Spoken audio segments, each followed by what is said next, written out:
그 억울함을 아시고 외로움을 아시고 상함을 알아주시기에 하나님 그것으로 충분합니다. 그동안 사람에게 인정받고자 했었던, 사람에게 아버지 하나님 칭찬받고자 했었던 우리의 마음들이 하나님 이 시간 사라지게 하여 주시고, 오직 모든 것 아시는 주님 앞에, 모든 것을 이해하시는 주님 앞에, 모든 것을 아시고 아버지 하나님 우리 삶을 인도하시는 주님 앞에 오직 주님의 인정만을 받고자 하는 우리의 성도들 될 수 있도록 도와주시옵소서. 사랑의 아버지, 사랑의 아버지, 오늘도 우리를 사랑의 손길로 인도하시고 어루만져 주시는 줄로 믿습니다. 사랑의 아버지, 이 시간 새벽에 나온 우리 사랑하는 성도들의 마음을 녹여주시고 만져주시고 위로하여 주시옵소서. 사람이 줄 수 있는 위로가 아니라 오직 하나님이 주실 수 있는 위로와 하나님이 주실 수 있는 만족과 하나님이 주실 수 있는 평안으로 우리 사랑하는 성도들의 마음과 가정과 직장과 우리 교회를 채워 주시옵소서. 오직 주님만이 주실 수 있습니다. 오직 주님만이 하실 수 있습니다. 오직 주님만이 우리의 전부이십니다. 사랑하는 하나님, 사랑하는 하나님, 오늘 이 시간 우리 가운데 임하셔서 우리의 전부가 되어 주십시오. 우리의 모든 것이 되어 주십시오. 하나님 그렇게 역사하여 주십시오. 그렇게 하실 주님을 신뢰합니다.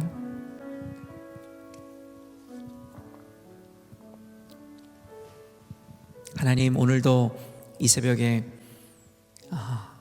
주권적으로 역사하사 우리 가운데 깊은 위로와 또한 은혜, 또한 선명한 하나님의 말씀을 통한 기준을 세워주실 줄로 믿습니다. 우리로 하여금 영 안이 열리게 하여 주심으로 하나님의 기준이 세워지고 그 기준대로 타협하지 않고 살아가는 삶이 얼마나 행복하며 평화로운 삶인지를 하나님 우리가 먼저 깨닫고 경험하며 아버지 그 믿음이 최하될 수 있도록 은혜 허락하여 주시옵소서.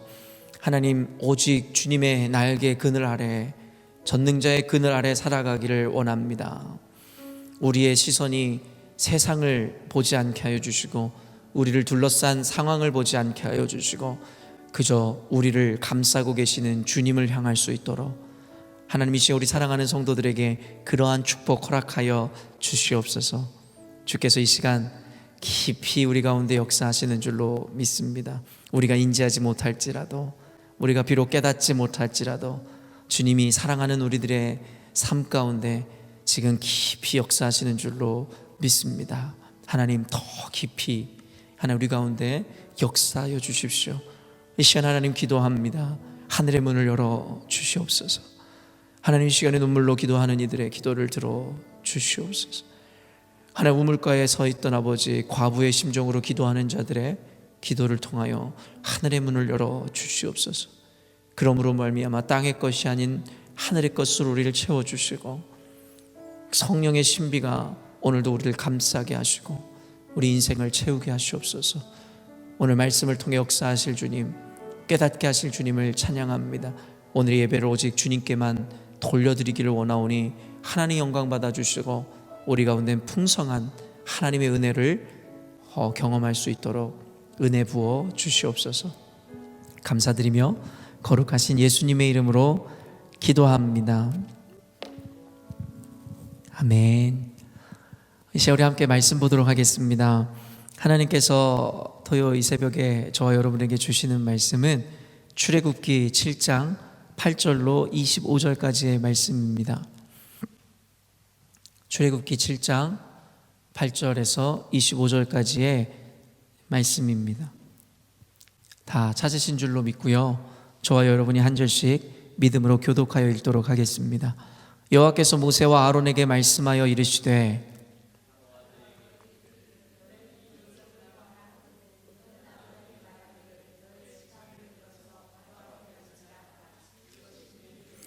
모세와 아론이 바로에게 가서 여호와께서 명령하신 대로 행하여 아론이 바로와 그의 신하 앞에 지팡이를 던지니 뱀이 된지라.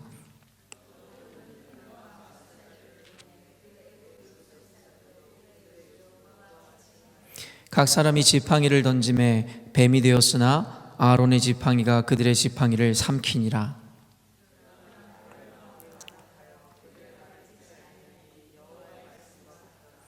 여호와께서 모세에게 이르시되 바로의 마음이 완강하여 백성 보내기를 거절하는도다.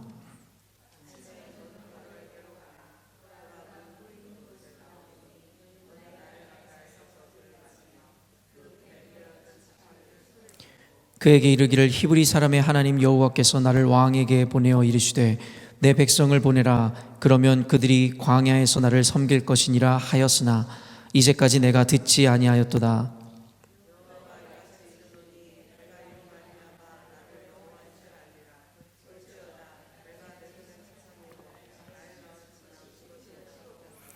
나일강의 고기가 죽고 그 물에서는 악취가 나리니 애굽 사람들이 그 강물 마시기를 싫어하리라 하라.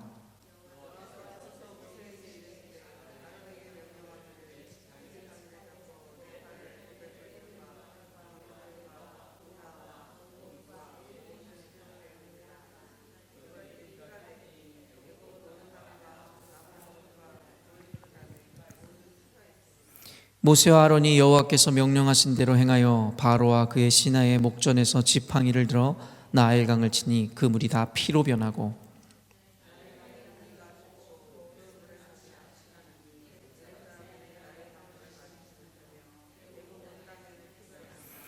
애굽 요술사들도 자기들의 요술로 그와 같이 행함으로 바로의 마음이 완악하여 그들의 말을 듣지 아니하니 여호와의 말씀과 같더라.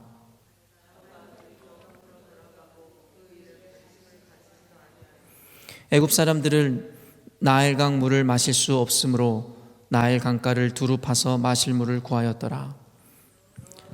나일강을 치신 후 이래가 지나니라. 아멘. 오늘 하나님께서 주시는 출애굽기 본문 말씀을 통해서 하나님의 섭리라는 제목으로 하나님의 말씀을 여러분과 나누려고 합니다. 출애굽기는 창세기와 더불어 우리 신앙인들이 가장 많이 읽는 책 중에 하나입니다. 늘 매해년마다 이 성경 일독을 다짐하고 결국엔 창세기 출애굽기까지는 얼마나 순조롭게 풀어가게 됩니까? 왜냐하면 재밌는 이야기들이 등장하기 때문입니다. 그래서 저도 출애굽기를 참 많이 읽었었습니다. 그리고 어떻게 보면 지금까지도 가장 좋아하는 책 중에 하나가 또 출애굽기서이기도 합니다. 왜냐하면 고난 가운데 있는 백성들을 이끌어내시는 그 하나님의 그 절대적인 역사와 그 주권적인 섭리, 사실은 어떻게 보면 우리의 인생을 구원하시는 오늘날의 하나님의 역사와 다를 바가 전혀 없는 것이겠죠. 어떻게 보면 육신의 종, 세상의 종 되었던 우리들의 인생을 또한 그에 갇혀 살던 우리들을 하나님께서 출애굽시키시듯이 우리를 탈출시키시어 결국엔 하나님께서 하나님의 백성으로 삼으신 그 이야기. 사실은 그 에클레시아, 교회라는 것의 헬라어의 원어 자체가 이 끌어당김을 당하여 나왔다라는 뜻이라고 얘기했잖아요. 그게 바로 세상으로부터의 탈출을 의미하는 것이죠. 그러니까 교회라는 존재는 결국에는 세상의 종로릇 하던 삶에서 벗어나 이제는 하나님의 종이 되어지는 역사라고, 그리고 그러한 것을 의미한다라고 우리는 생각하면 되는 것이겠죠. 근데 이 출애굽기서는 단순히 이런 재미있는 어떤 내러티브, 이야기를 떠나서 그 안에는 사실은 다른 성경에서도 드러나지 않을 법한 사실은 아주 깊이 있는 하나님의 주권들을 그리고 그 섭리들을 나타내고 있는 책입니다. 여러분이 잘 알고 계시듯이 장로교에서의 핵심 교리는 하나님의 절대적인 주권과 섭리입니다. 그리고 저는 그 장로교 신학을 지향함으로 결국에는 그 성경에서 결국에는 가장 주된 하나의 그 내용이 바로 하나님의 섭리며 주권이라고 확신합니다. 그렇기 때문에 저는 여전히도 그 교리라는 것을 통해서 여러분들에게 하나님의 주권과 섭리의 그 완전함, 그리고 여러분의 신앙을 위해서 그것에 대한 인정과 인식하는 것이 얼마나 중요한지에 대해서 계속 설파하고 있는 것이죠. 어제 아침을 깨우는 말씀에서도 여러분과 나누었듯이 그런 안타까운 것이 무엇이냐면 결국엔 인간은 망각의 존재라는 것이에요. 사실 우리의 전신은 어쨌든 장로교이고, 또한 지금 제가 장로교 신학을 지향하는 목회자로서 여러분들에게 장로교의 핵심 교리인 하나님의 주권과 섭리에 대해서 그간 지속적으로 하나님의 말씀 가운데 여러분들에게 그 하나님의 주권과 섭리에 대해서 가르치고 여러분들에게 말씀을 나누었습니다. 그때마다 우리는 용기를 얻기도 하고 위로를 받기도 하죠. 내 삶이 그동안 무가치한 것이 아니었구나. 또한 내가 당하는 오늘날의 그 삶이 결국엔 하나님의 주권과 섭리 안에 있기에 나는 그 안에서도 평안을 누릴 수 있구나. 그러나 안타깝게도 인간의 그 망각의 그 존재라는 사실 때문에 우리는 계속 반복되어지는 실수를 계속 보여주게 되더라는 것입니다. 하나님의 주권에 대해 섭리에 대해서 말씀을 들을 때는 그렇구나, 위로를 받고 용기를 얻고 힘을 얻다가도 어느 순간인가 세상 앞에 나아가 어떤 현실이라는 벽에 부딪혔을 때 우리는 그 은혜가 언제 있었느냐는 듯이 결국엔 우리는 또 세상 앞에서 좌절하는 삶을 계속 반복적으로 해더라는 것이죠. 망각이라는 것은 사실 어떤 이들에게는 부정적으로 들릴 수 있으나 또한 긍정의 단어라고도 이야기했습니다. 과거의 아픔과 상처들을 잊어버림으로써 오늘을 살아갈 수 있게 하는 은혜이기도 하기 때문입니다. 그러나 잊지 말아야 될 것을 잊는 것은 결코 축복이 아닙니다. 잊지 말아야 할 것이 무엇입니까? 바로 하나님의 은혜이며 하나님의 말씀인 것이죠. 그러므로 오늘도 저는 여러분들에게 하나님의 주권과 섭리, 또한 그를 가장 잘 드러내고 있는 이 출애굽기서를 통해서 여러분들이 어쩌면 잊고 살아가고 알고 있지만 체화해서 살아가지 못하는 하나님의 주권과 섭리에 대한 이야기를 잠깐 여러분과 나누려고 합니다. 결론부터 이야기하면 하나님의 주권과 섭리 가운데 살아가는 이들에게 주어지는 특권이 무엇이냐면 바로 절대적인 안심과 평강입니다. 기독교인들의 삶이라고 해서 늘 형통하지 않습니다. 그 형통함이라는 의미 오해하지 마시길 바라요. 요셉에게 주었던 그 형통함처럼 그리스도인들에게는 형통함이 늘 있지요. 그러나 안타까운 것은 그 형통함이 내가 생각하는 그 형통함이 아닐 때가 더 많다라는 것입니다. 요셉이 여러분 형제들의 손에 팔려나가고 애굽으로 종살이하게 되고 감옥에 갇히는 그 일들 가운데 그 어떤 형통함이 있습니까? 그럼에도 불구하고 하나님은 그 곳곳에서 하나님이 그와 함께 하심으로 말미암아 그의 인생을 형통케 하시더라는 것입니다. 그렇기 때문에 우리는 이 형통함이라는 단어에 대해서 다시 한번 이해할 필요가 있습니다. 우리는 하나님께 형통함을 달라 이야기하지만 결국엔 그 형통함이라는 것은 내가 바라고 원하는 그런 의미에서 형통함은 아닐 것입니다. 모든 것을 아시는 주님, 요셉의 이야기도 방금 이야기했지만 그 요셉의 이야기에서도 결국엔 주되게 특징 지어지는 것이 바로 하나님의 주권과 섭리 아닙니까? 우리 인간의 눈에는 내가 종살이를 하게 되고 감옥에 갇히는 환난과 고난과 역경의 삶이고 저주와 같은 삶이지만 궁극적으로 아시는 주님께서는 이스라엘 백성을 살리기 위해 그를 애굽의 총리로 세우시게, 그리고 그 과정을 살게 하신다라는 것. 그렇기 때문에 우리는 성경의 이런 내러티브를 통해서 하나님의 주권과 섭리는 반드시 완성된다라는 것을 알고 있습니다. 그리고 그것을 믿는다 이야기합니다. 여러분 믿으십니까? 그럼에도 불구하고 왜 오늘을 살아갈 때 우리 눈앞에 닥치는 현실과 상황으로 인해서 흔들리고 그걸로 인해서 상처를 입고 낭망하냐라는 것이죠. 근데 이것은 비단 여러분들의 모습뿐만 아니라 저의 모습이기도 합니다. 저는 여러분들에게 아까도 얘기했지만 이런 하나님의 주권을 너무나도 사모하고 그것을 여러분에게 가르치는 자이지만 저도 시시때때로 이러한 믿음 가운데 서 있기를 원함에도 불구하고 제 믿음과 제 원함과는 다르게 저도 때때로는 무너질 때가 있습니다. 그게 어쩌면 우리의 연약함의 한계인 것이겠죠. 그래서 우리는 말씀을 보아야 합니다. 날마다 말씀을 보고 날마다 기도하지 않으면 우리는 견뎌낼 수 없습니다. 어떤 이들은 한 주 교회에 오지 않는 것, 1, 2주 교회 빠지는 것을 대수롭지 않게 생각하는 이들도 있는 것 제가 알고 있습니다. 어떻게 보면 율법적인 세상 가운데 살아가지 않기 때문에 한두 주 교회 빠진다고 해서 우리 구원이 달아나는 것도 아니고 우리 인생이 저주받는 것도 아니면 분명합니다. 그러나 여러분 그들이 모르는 것이 있습니다. 그 한 주, 두 주의 공백 가운데 우리 안에 균열되어지고 깨어지는 그 영적인 밸런스와 흐름 말입니다. 우리가 도무지 영적인 것에 관심이 없기 때문에 우리가 얼마나 망가지고 그 영적 밸런스가 깨졌는지를 모를 뿐입니다. 저도 그래서 휴가를 갔다 오거나 한 1, 2주 정도 교회를 비우면 사실 제 안에서도 많이 흐트러진 어떤 것을 발견하게 됩니다. 성도들이 휴가를 갔다 오거나 성도들이 한국에 갔다 오거나 그들을 만났을 때 그들 안에 얼마나 많은 흐트러짐이 있는지를 저는 대번에 느끼게 됩니다. 그렇기 때문에 하나님 말씀에 늘 붙어 계십시오. 예배 자리를 할 수만 있으시면 다 나오십시오. 아침을 깨우는 말씀이든 토요 새벽이든 수요 예배든 여러분 주일 예배든 할 수만 있다면 여러분 모든 예배에 참여하십시오. 그래도 여러분 불가능합니다. 완벽하게 세상을 살아내는 것이 그래도 불가능합니다. 그렇기 때문에 교회에서 마련되어지는 이 공예배라든가 이러한 시간들은 최소한의 것입니다. 이 최소한의 것을 받아내지 못하면 우리는 험한 세상 가운데서도 이 평강으로 살아가기가 힘든 것이겠죠. 오늘 말씀은 이 매일 성경에 제목한 것 같이 열지향의 시작입니다. 이제는 마침내 하나님께서 모세를 리더로 세우시고 그를 통해서 그동안 종살이하고 있었던 이스라엘 백성들을 출애굽시키기로 작정하셨고, 이제는 그를 위해서 이제는 바로가 하나님의 말씀을 듣지 않자 이제는 모세를 통해 이제 미라클, 어떤 기적들을 보여주심으로 인해서 강제로라도 그들을 이끌어내시고자 하기 시작하더라는 것이죠. 이 이야기는 우리가 너무나 잘 알고 있습니다. 그래서 그 열지향의 시작에 앞서 결국에는 모세가 그들에게 간략한 맛보기를 보여주는데, 그것이 무엇이었죠? 이 시간 우리 한번 이 9절 말씀 한번 읽어보도록 하겠습니다. 9절에서 10절 말씀입니다. 시작.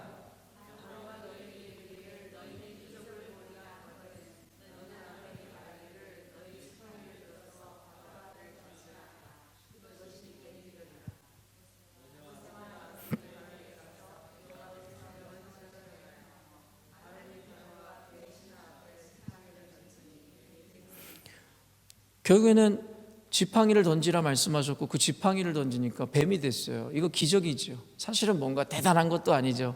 뭔가 엄청난 것도 아니겠죠. 그냥 지팡이 하나 던지고 지팡이가 뱀이 된 기적이라는 것은 어쩜 우리가 그렇게 바라고 원하는 것 같은 대단한 기적은 아닐지 모르겠습니다. 그러나 하나님께서는 어쩌면 이러한 기적을 통해서 그들에게 보여주시고 말씀하시고 기회를 주고 계시는지도 모르겠습니다.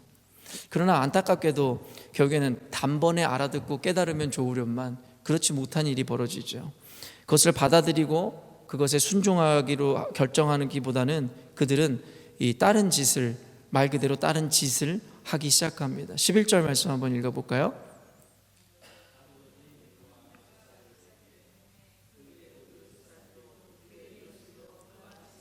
(12절이요)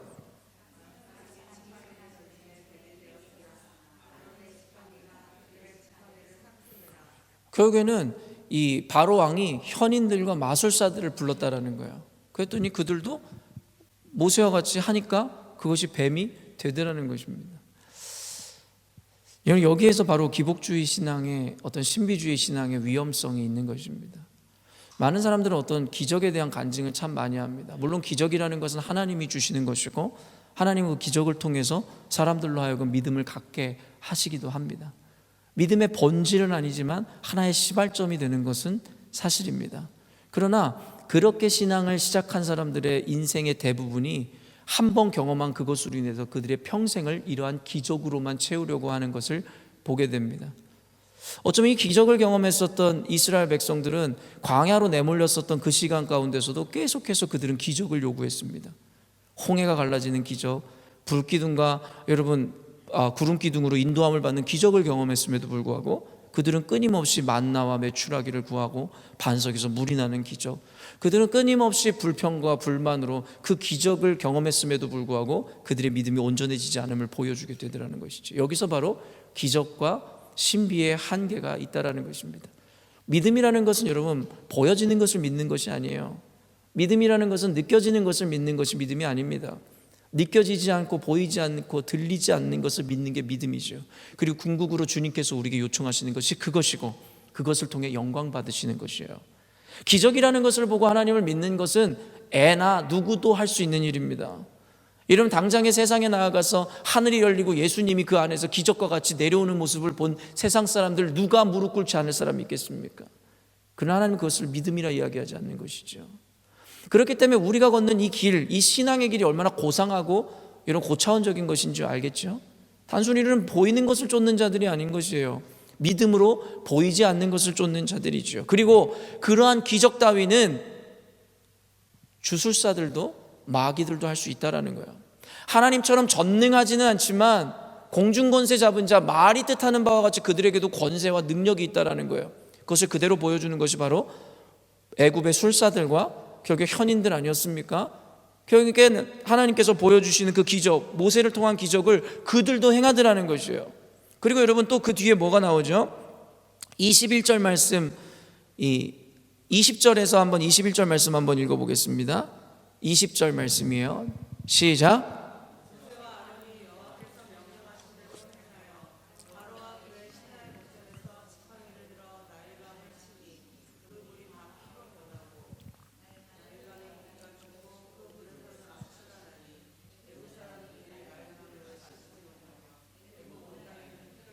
이제 10가지 재앙 중에 첫 번째 재앙을 시작하셨잖아요. 나일강을 피로 바꿔줬다는 것이죠. 지팡이를 뱀으로 바꾼 것 따위는 그들의 마음을 움직일 수 없었어요. 그래서 나일강을 치셨죠. 그러나 이것으로 인해서 회개하지 않았다는 걸 우리는 알고 있어요. 22절 말씀 한번 볼까요? 22절 말씀이에요. 시작.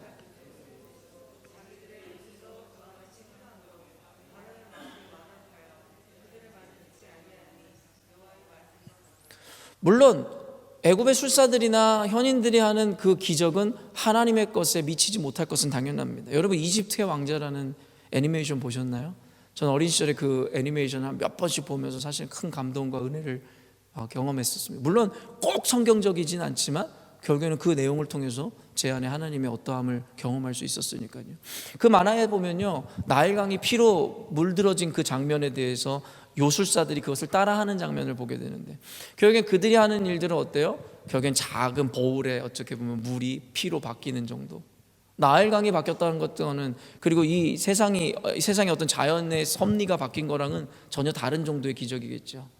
하지만 여기서 중요한 포인트는 무엇이냐면 그들도 따라할 수 있다라는 것입니다. 그들도 할 수 있다라는 것입니다. 여러분 마귀의 전략은 시대가 바뀌면서 계속해서 바뀌어왔습니다. 여러분 진리로부터 하나님의 백성들을 빼앗아가기 위한 그들의 전략, 그들이 했던 전략 중에 한 가지가 무엇이에요? 끊임없는 아류를 생산하더라는 것이죠. 사이비들과 이단들을 만들어내더라는 것입니다. 하나님과 비슷한 것들, 사실은 사이비의 차원을 떠나 이단, 언젠가도 이야기했지만 끝단자에 달을 이자를 사용하잖아요. 거의 비슷해요. 근데 끝이 조금 다른 게 이단이라고 우리는 이야기하는 것입니다. 어떻게 보면 오늘 술사들과 현인들이 보여주었던 그들의 기적 비슷합니다. 지팡이를 뱀으로 변화시키고 결국에는 물이 꼭 피는 아닐지라도 비스무리한 무언가로 바꿀 수 있는 능력, 그들도 갖고 있다는 것이죠. 하지만 여러분 그 능력이 하나님의 능력과 같은 것일까요? 그렇지 않다라는 것을 우리는 알고 있다라는 것이죠. 여러분 12절에 보면 아까도 읽었지만 그들의 지팡이가 바뀌었던 그 뱀을, 바로 모세의 지팡이, 이 아론의 지팡이가 바뀌었던 그 뱀이 집어삼키는 것을 봅니다. 여러분 이게 바로 하나님의 기적의 위대함들에 대해서 하나님 능력을 보여주는 첫 번째 사건인 거겠죠. 그들도 따라할 수는 있으나 결국에는 하나님은 그들 위에 계시는 분이다. 결국에는 10가지 재앙에 대해서 언젠가도 풀어드렸지만 이 10가지 재앙이 일어났어야 되는 이유는 필연적인 것이었죠. 그들에게 이 애굽이 갖고 있었던 우상들에 대해서, 그 우상들보다 크신 하나님에 대해서 나타내기 위해서, 그들을 타파하기 위해서 결국에는 하나님께서 나일강을, 그리고 여기 마지막에 9번째 재앙에서는 그들이 섬기던 최고의 신인 라, 태양신을 어둠으로 바꿈으로 말미암아 너희들이 믿는 신을 보다 내가 위대한 하나님 여호와 야훼라는 것을 보여준 사건이라고 여러분과 나눴던 적이 있었습니다. 여러분 결국에는 완전함을 뒤엎기 위해서, 결국엔 진리를 무너뜨리기 위해서 마귀들은 늘 아류를, 그리고 이단들을, 사이비들을 양산해내기 시작합니다. 사랑하는 성도 여러분, 그래서 우리에게 필요한 것은 분별력입니다. 얼핏 보기에는 같습니다.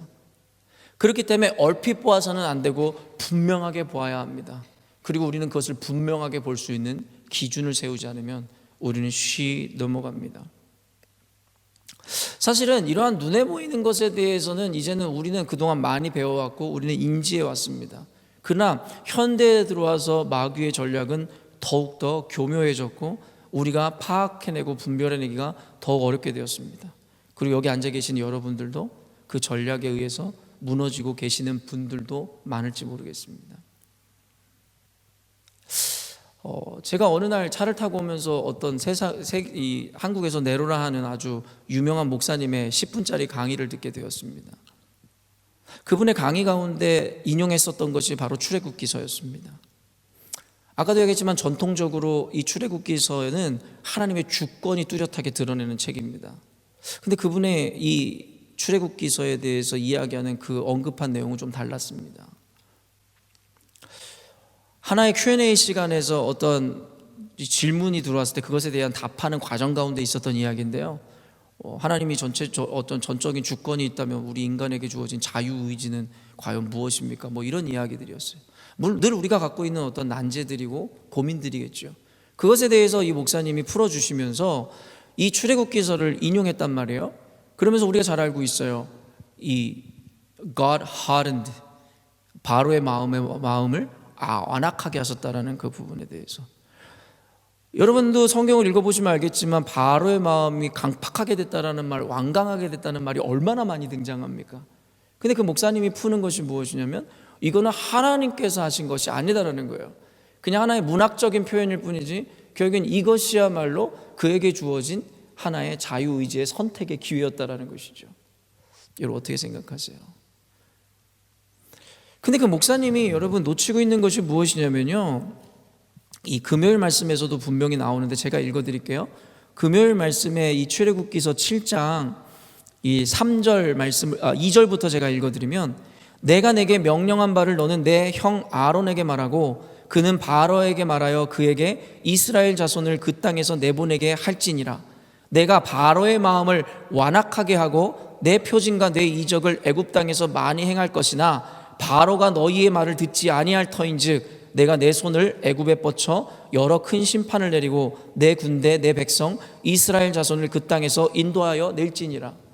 하나님께서는 분명히 밝히고 계세요. 그의 마음을 악하고 강팍하게 하심으로 말미암아 내 말을 거절케 하시겠다라는 거예요. 그리고 아까도 이야기했지만 거절케 하신 이유는 단순했어요. 필연적으로 10가지 재앙을 통해 이스라엘 백성 가운데 뼛속까지 담겨져 있었던 우상에 대한 문화를 타파해 주셨어야 했기 때문이에요. 하나님의 관심은 바로 왕이나 이방인들에게 있었던 것이 아니라 당신의 백성들에게 있었기 때문입니다. 그렇기 때문에 바로에게는 선택이라는 것이 없었다라는 거예요. 바로가 만약에 선택하여 회개하였노라면, 이 모세의 말을 받아들였노라면 하나님은 거짓말쟁이가 되는 것이죠. 왜냐하면 모세와 아론에게 분명히 이야기했거든요. 내가 그의 마음을 강팍하게 하여 너희들을 그가 보내지 못하게 할 것이라고. 그는 너희를 보내지 않을 거라고. 여러분, 이것은 바로 왕의 어떤 자유의지라든가 선택에 대한 이야기가 아니라 하나님의 주권에 대한 이야기고, 그에게 분명히 의도적으로 그 마음을 닫게 하심으로 말미암아 하나님의 말씀을 듣지 않게 하셨다라는 거예요. 여러분, 오늘 말씀의 13절도 보세요. 13절 말씀입니다. 13절 읽습니다. 시작.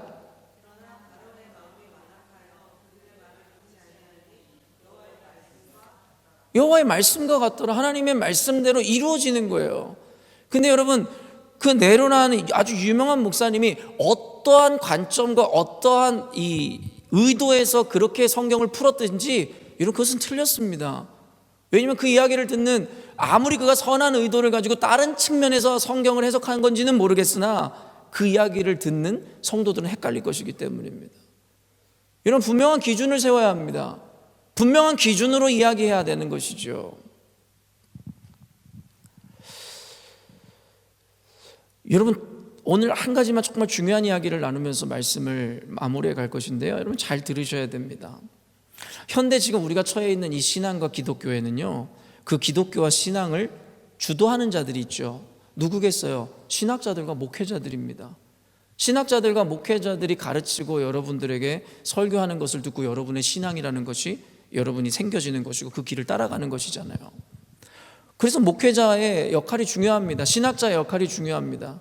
그러나 여러분도 아시겠지만 학자 중에서는 여러분 진리를 오롯이 진리로 더욱더 알고자 탐구하는 자들이 있는가 하면, 여러분 어째요? 진리를 부정하기 위해 탐구하는 신학자들이 있어요.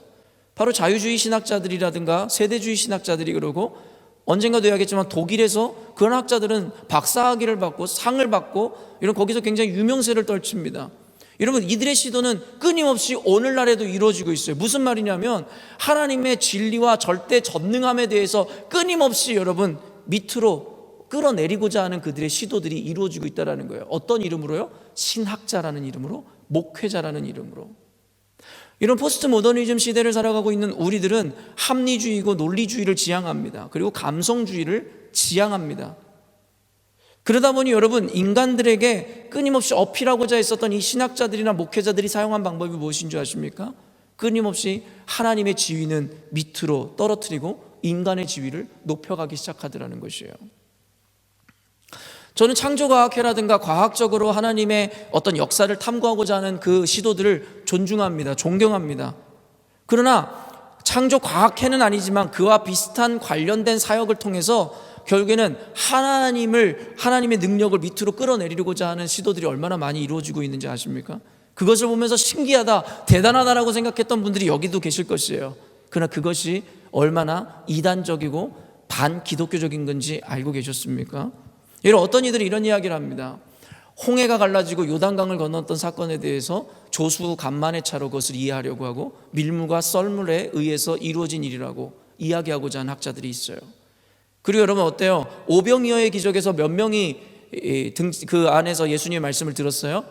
5천 명이 아니라 여러분 남녀 이 여자와 아이들이 계수되지 않은 걸 포함하면 2만 명이 넘을 것이라는 것이 학자들의 추정이에요. 여러분 근데 우리는 그 이야기를 쉽게 들었지만 생각해 보세요. 예수님 혼자예요. 그리고 여기에 2만 명의 사람들이 운집해 있고 거기는 인사이드도 아니고 아웃사이드예요. 여러분 예수님께서 거기서 말씀을 설파하실 때 2만 명이나 되는 사람들이 어떻게 예수님의 소리를 육성으로 들을 수 있어요? 여기다가 제가 여러분 500명만 모아놓고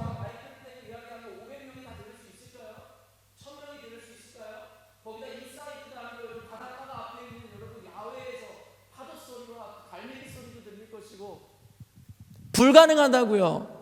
그것에 대해서 학자들은 뭐라고 이야기하는 줄 아세요? 아까 같은 자유주의자들이나 이런 사람들은요, 예수님은 분명히 바다를 등지고서는 이야기하셨을 것이다. 그리고 바다에서 불려오는 어떤 바람의 그 방향에 따라 얘기하심으로 그 소리가 퍼져나갔을 것이다. 과학적으로 얼마나 옳은지 모르겠지만 여러분 우리가 아이가 아니라면 이것이 얼마나 얼토당토하는 이야기인지 알겠죠. 여러분 그냥 기적입니다. 예수님께서 여러분 2만 명이나 되는 사람들한테 이야기할 때 고함을 지르면서 이야기했을 거라고 생각이 드시나요? 저는 그렇게 생각하지 않아요. 그냥 예수님은 그냥 말씀하셨을 거라는 거예요. 홍해가 갈라진 것은 기적입니다. 믿으십니까? 여리고성이 무너진 것은 그냥 기적이에요. 하나님의 전능함에 의해서 이루어진 일이라고요. 근데 소위 합리주의적이고 논리적이고 과학적이고 지식적이라고 이야기하는 소위 목회자들과 그런 신학자들이 어때요? 결국엔 그들은 진리를 발견하겠다고 하는 그들의 노력이 결국엔 하나님의 지위를 땅으로 떨어뜨리고 있는 것이죠. 여러분 그리고 숨겨져 있지만 그들의 의도에는 뭐가 감춰져 있어요? 결국엔 인간의 합리와 인간의 만족과 인간의 이해를 추구하는 것이 마음에 있다라는 것. 하나님의 하나님 되심에 대한 인정이나 추구가 아니라 인간의 만족과 인간이 이해되는 것에 대한 깨달음을 주기 위해서 그들의 초점은 오롯이 인간에게 맞춰져 있다는 거예요.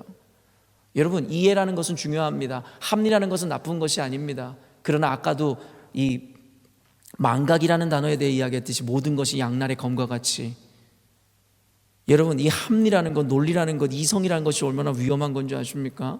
아까도 얘기했지만 우리는 믿음을 갖고 있는 사람들입니다.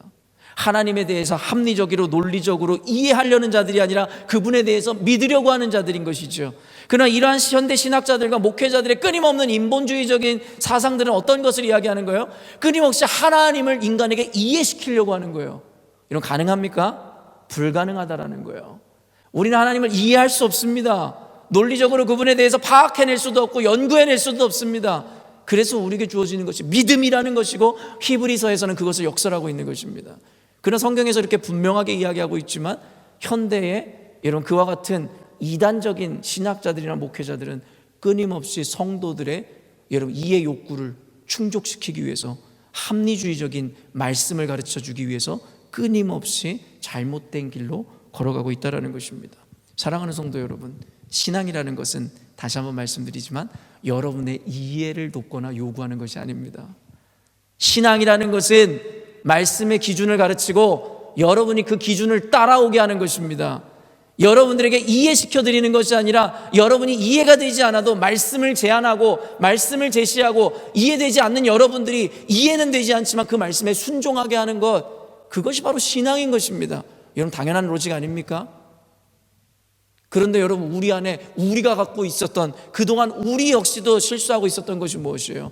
내 이해에 그리고 내 합리에 내 논리에 맞아야지 믿고 그렇지 않으면 거절하고 대항하고 틀렸다 이야기하는 그와 같은 시도가 여전히도 수도 없이 일어나고 있죠. 너무나 안타깝게도 아까 그런 신학자와 목회자에 대한 이야기가 소수에 대한 이야기가 아니라 이제는 다수가, 절대 다수가 되어버린 시대를 여러분과 저는 살아가고 있는 것입니다. 네로라는 목사들이 그렇게 가르치고 있죠. 유튜브나 여러분들이 보는 방송을 통해서, 그 유명세를 통해서 여러분들에게 조금씩 이러한 것들을 여러분들에게 심어주고 있죠. 그러나 여러분, 놀라지 마십시오. 두려워하지 마십시오. 이러한 시도는 고대로부터 지금까지 그저 이루어지고 있고 계속되어진 역사일 뿐입니다. 여러분, 인간은 끊임없이 하나님을 땅으로 끌어내리고 자신들이 높아지고자 했던 시도를 했습니다. 창세기에서 나오는, 여러분 어때요? 선악과를 따먹은 것부터 시작해서 바벨탑을 지어서 하나님과 갖고자 했던 인간의 욕구들, 신이 되고자 했던 인간의 욕구들, 여러분 모든 건 하나님의 주권과 섭리 가운데 있습니다. 중요한 것은 무엇인 줄 아세요? 이 상황을 우리가 긍정화하자는 이야기가 아닙니다. 이 상황을 방관하자는 이야기가 아닙니다. 다만 두려워하지 말라는 것입니다. 하나의 주권과 섭리 가운데 있는 것이기 때문입니다. 그러면서 우리가 바라봐야 되는 것이 무엇입니까? 저와 여러분의 신앙을 돌아봐야 되는 것이에요. 상황과 시대로 인해서 좌절하거나 여러분 낭망하지 마시고, 그 시대를 살아가고 있는 저와 여러분의 신앙을 점검하여 여러분 그 구원을, 하나님이 주시고자 하는 그 구원을 붙잡고 이루어내는 삶을 살아야 한다라는 것입니다. 끊임없이 이어지는 하나님의 주권을 땅으로 내리고 인간의 자유의지와 인간의 어떤 합리를 내세우고자 하는 것들에 대해서 귀 기울이지 마십시오. 자유의지요, 맞습니다. 하나님이 주신, 우리에게 주신 선물입니다. 그러나 그 자유의지라는 것은 하나님의 주권과 섭리 안에 있는 것이지, 그것이 하나님의 주권과 섭리를 조정하거나 바꾸어낼 수 있는 성질의 것이 아님을 여러분 아셔야 합니다. 그럴 때 우리에게는 무한한 평강과 안심과 자유가 비로소 주어지는 것입니다. 수많은 전쟁의 위협과 눈앞에 펼쳐지는 어둠과 암울한 상황 가운데서도 낭망하지 않는 이유는 바로 우리의 의지에 따라 바뀌어지는 삶의 환경과 역사가 아니라 하나님의 섭리와 주권에 의해서 인도함 받는 그 역사를 알고 있기 때문인 것입니다. 사랑하는 성도 여러분, 그렇기 때문에 하나님의 절대적인 주권과 섭리를 믿는 믿음 가운데 미혹당하지 마시고 하나님의 절대성을 나타내고 고백하는 여러분이 되셨으면 좋겠습니다. 그때에 하나님께서는 여러분들에게 세상이 줄 수 없는 참된 평강과 위로와 만족과 감사를 허락하실 줄로 믿습니다. 오늘도 그러한 믿음 안에 그러한 축복들과 특권들을 누리며 살아가시는 저와 여러분이 되시기를 주님의 이름으로 축원합니다. 함께 기도하겠습니다.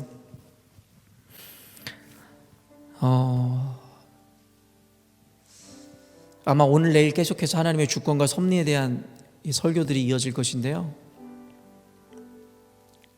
아까도 이야기했지만 우리가 모르던 이야기가 아닙니다.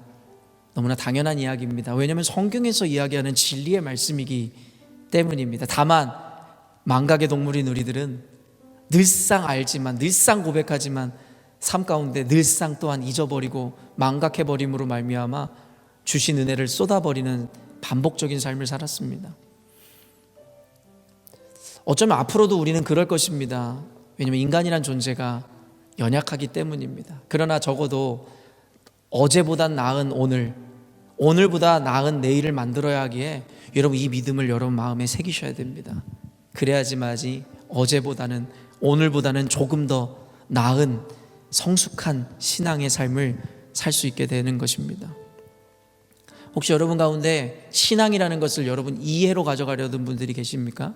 여러분의 합리, 여러분의 경험에 비추어, 지식에 비추어, 여러분의 인식에 비추어, 그래야지만이 인정하고 그렇지 않으면 난 받아들일 수 없어, 그렇지 않으면 나는 대항해야 돼, 혹시 이런 생각을 하고 계신 분들이 계시지는 않습니까?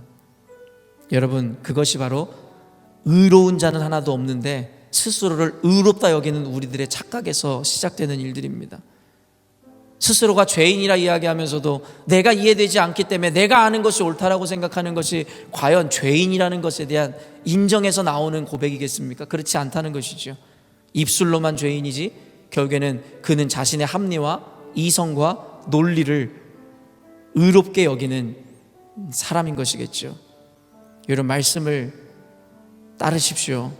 말씀의 기준에 여러분의 합리를 낮추십시오. 말씀의 기준 앞에 여러분 그저 순종하십시오. 오늘도 말씀을 듣고 깨달은 바 함께 나누어진 이 이야기들을 위해서 기도하시고 우리 교회가 그런 교회 되게 해달라고, 그래서 진짜 하나님이 주시는 안식과 평강 가운데 들어가는 우리 열린문교회 되게 해달라고 기도해 주시고, 또한 여러분이 가지고 나오신 기도의 제목으로 충분하게 기도하신 이후에 각자 귀가하시면 될 것 같습니다. 함께 기도하시겠습니다. 하나님 아버지, 이 시간에 하나님 출애굽기선을 통해서 뚜렷하게